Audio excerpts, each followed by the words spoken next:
காட்டுக்கு பக்கத்துல ஒரு சின்ன கிராமம் இருந்துச்சு. அந்த கிராமத்துல நிலா அப்படின்னு ஒரு குட்டி பொண்ணு இருந்தா. அவளுக்கு காட்டுக்குள்ள போய் விதவிதமான பூக்களையும், மரங்களையும், பறவைகளையும் பார்க்கிறதுன்னா ரொம்ப பிடிக்கும். ஒரு நாள் மாலை நேரம் நிலா காட்டுக்குள்ள கொஞ்ச தூரம் நடந்து போய்கிட்டு இருந்தா. அப்போ திடீர்னு அவளுக்கு முன்னாடி ஒரு வித்தியாசமான காளான் கண்ணுல பட்டுச்சு. அது சாதாரண காளான் மாதிரி இல்ல. அடிப்பகுதி முழுக்க தங்க நிறம், மேல சிவப்பு நிறக்கோட மாதிரி இருந்துச்சு. அதுல சின்ன சின்ன நட்சத்திரங்கள் மாதிரி வெள்ளி புள்ளிகள் மின்னிக்கிட்டு இருந்துச்சு. அடடா! இவ்ளோ பெரிய காளான நான் பார்த்ததே இல்லையேன்னு நிலா ஆச்சரியப்பட்டா. அவள் அந்த காளானைச் சுத்தி நடந்து பார்த்துக்கிட்டு இருந்தப்போ, புஸ் புஸ் புஸ்ன்னு ஒரு சின்ன புகை காளானைச் சுத்தி வந்துச்சு. அடுத்த நொடியே அந்த காளான் பெருசாகிக்கிட்டே போச்சு. சில நொடிகள்ல அது ஒரு குட்டி வீடு மாதிரி மாறிடுச்சு. கதவு, ஜன்னல், சின்ன சின்ன விளக்குகள் எல்லாமே வந்துடுச்சு. ஐயையோ! காளான் வீடா மாறிடுச்சே!ன்னு நிலா வாய பிளந்து பார்த்தா. அவளுக்கு உள்ள போய் பார்க்கணும்னு ஆசை வந்துச்சு. கதவு முன்னாடி போய் டக் டக்ன்னு தட்டினா. உடனே கதவு திறந்துச்சு. "உள்ள வா நிலா" ன்னு ஒரு இனிமையான குரல் கேட்டுச்சு. நிலா கொஞ்சம் பயந்தாலும் மெதுவா உள்ள போனா. உள்ள பார்த்தா, அடேங்கப்பா! சின்ன சின்ன மேசைகள், பேசுற நாற்காலிகள், காற்றுல மிதக்கிற விளக்குகள், சுவர்ல சிரிச்சுக்கிட்டு இருந்த பூக்கள். இது என்ன வீடு? எல்லாமே பேசுதே!ன்னு நிலா ஆச்சரியப்பட்டா. அப்போ ஒரு குட்டி காளான் மனிதன் அவள் முன்னாடி வந்து நின்னான். "வணக்கம் நிலா.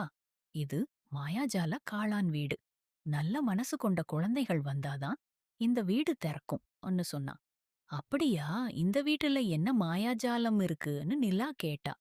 காளான் மனிதன் சிரிச்சுக்கிட்டே, "நீ யாருக்காவது நல்லது செய்ய நினைச்சா இந்த வீடு உனக்கு உதவும்னு" சொன்னான்.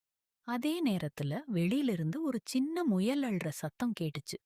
"ஐயோ! என் குட்டி எங்க போச்சு?" நிலா உடனே வெளியே ஓடிப்போனா. அங்கே ஒரு முயல் அம்மா கவலையோட நின்னுக்கிட்டு இருந்துச்சு. "என்னாச்சு?"ன்னு நிலா கேட்டா. "என் குட்டி முயல் காணாம போயிடுச்சு. எங்க தேடியும் கிடைக்கலன்னு" முயல் அம்மா கவலையா சொன்னுச்சு. நிலா உடனே "கவலைப்படாதீங்க, நாம சேர்ந்து தேடலாம்னு" சொன்னா. அவங்க 2 பேரும் காட்டுக்குள்ள தேட ஆரம்பிச்சாங்க. ஆனா முயல் குட்டிய எங்கேயும் காணோம். நிலாவுக்கு மாயாஜால காளான் வீடு ஞாபகம் வந்துச்சு. அவள் வீட்டுக்குள்ள ஓடி போய், "குட்டி முயல கண்டுபிடிக்க எனக்கு உதவி செய்யணும்னு" சொன்னா. உடனே வீடு முழுக்க மின்ன ஆரம்பிச்சுச்சு. ஒரு சின்ன ஜன்னல் தானாக திறந்துச்சு. அதிலிருந்து ஒரு தங்க நிற ஒளி வெளியே வந்து காட்டுக்குள்ள ஒரு பாதைய காட்டுச்சு. "அந்த வழியில போ"ன்னு காளான் மனிதன் சொன்னான். நிலாவும் முயல் அம்மாவும் அந்த ஒளிய பின்தொடர்ந்து போனாங்க.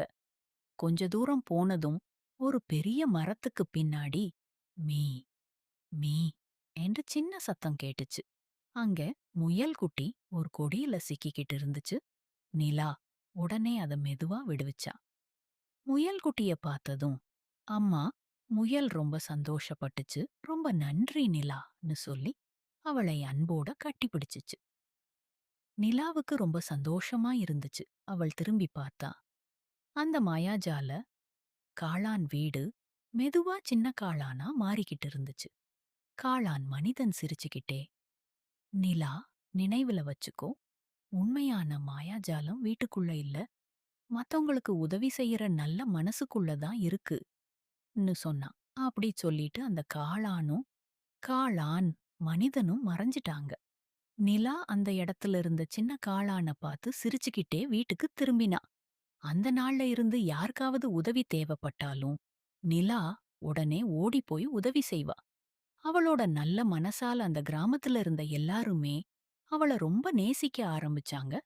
மேலும் இது போன்ற கதைகள் கேட்க பிரவீனாவின் இன்சைட் சேனல் சப்ஸ்கிரைப் பண்ணுங்க.